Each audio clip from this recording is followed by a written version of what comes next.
Welcome. I want to thank Janine, Teresa, and the entire Prospanica organization for inviting me to give tonight's keynote speech. It is an incredible honor and privilege to be amongst so many LatinX professionals and business leaders.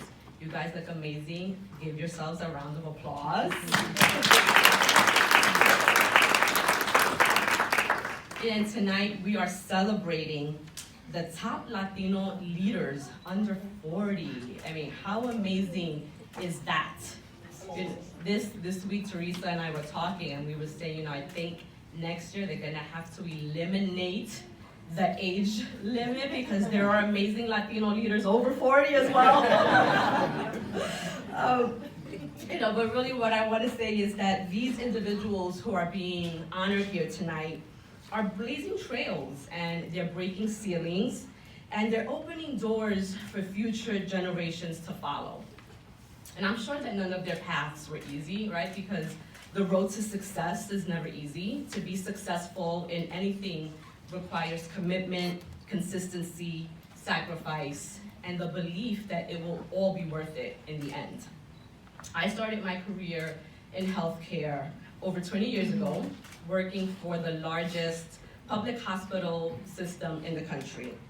I started in an entry-level position, as many of us do, and I worked my way up to a senior leadership role. And when I started, I was 20 years old. I was ambitious, I was motivated, and determined to learn as much as I could. And I think that many of those characteristics I carry with me still today.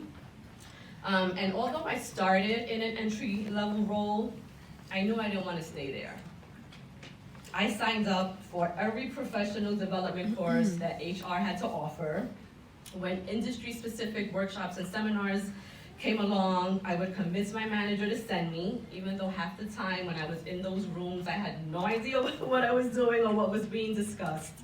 But for me, being in the room was just enough. And I understood that if you're in the room, you are exposing yourself to an opportunity that you may not even know exists at the moment. So even being in this room, look to your left, look to your right, look behind you or in front of you. You don't know if the person that is surrounding you is going to be in a position to help you further your career, either a week from now, a year from now, maybe 5 years from now. You never know, which is why it's so important to make the connections.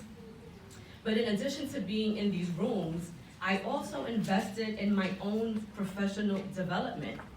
And I attended courses and I took seminars that would help develop and hone my skills.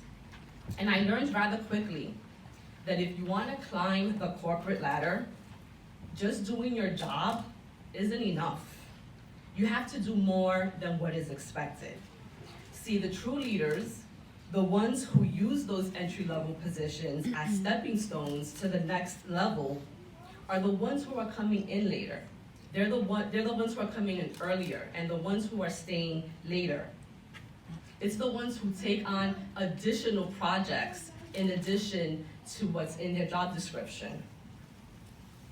It's the ones who are willing to roll up their sleeves and help another team member. See, because if a leader cannot give it their all, if they can't jump in and help their team, then they can't expect that their team is going to give their all. You have to lead by that example. And so what I'm trying to say is that success doesn't happen in solitude.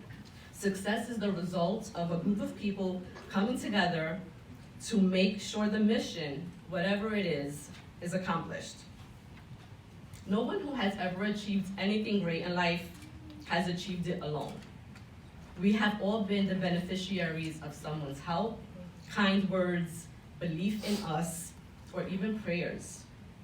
Yet, even with the help of others, ultimately, we each are responsible for our own careers and our own success.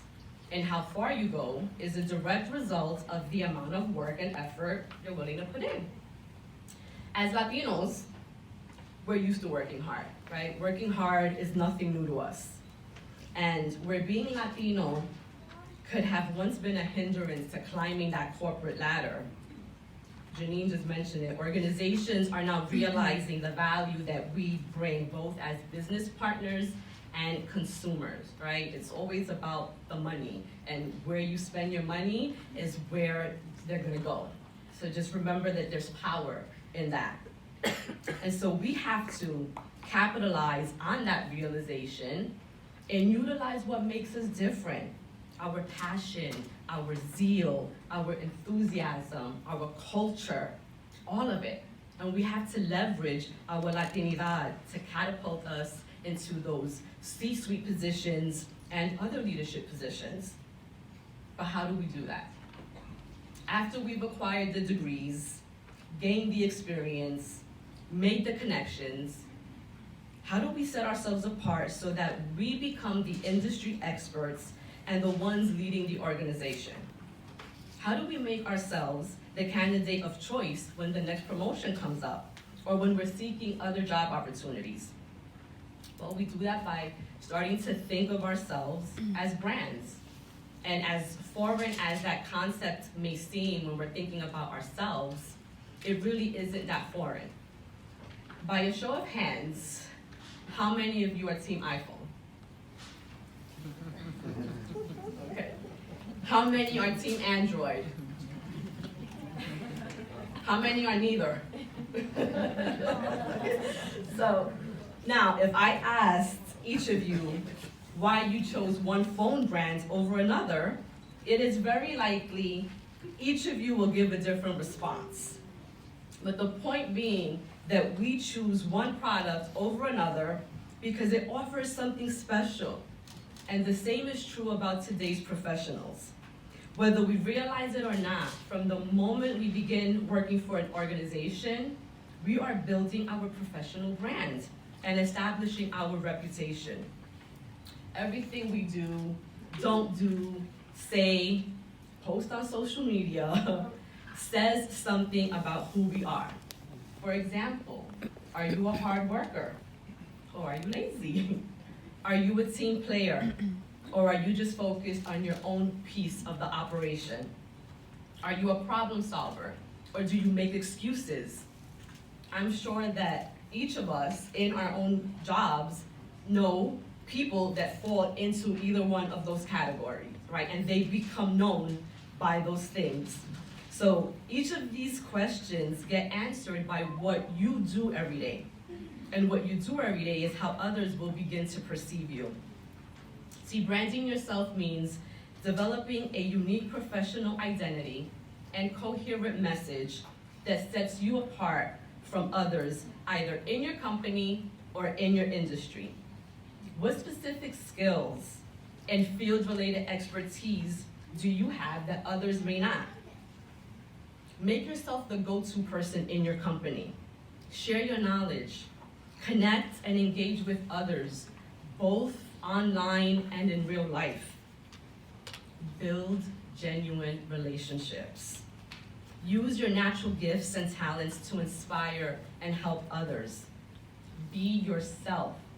Authenticity will always set you apart from everyone else. Understand your roots and embrace what makes you unique. There's value in being different. It's one thing I always tell my kids, I have a 7-year-old and a 4-year-old, is that no one ever remembers the person who fits in. It's always the person who stands out that people aren't able to forget. Therefore, whatever you do, whether it's as an entry-level employee, a middle-level manager, or a C-suite executive, always operate with integrity. Be accountable, and remain true to who you are. As I conclude my speech, I want to leave you with 3 questions to ponder as you continue on your own professional journeys. What does it take to be a great leader? How do we facilitate upward mobility in the Latinx community? And how do we bring others along once we make it to the top? However you answer those questions will become your compass. I encourage you to let them guide you. Cesar Chavez once said, "We cannot seek achievement for ourselves and forget about progress and prosperity for our community." Our ambitions must be broad enough to include the aspirations and needs of others for their sakes and for our own.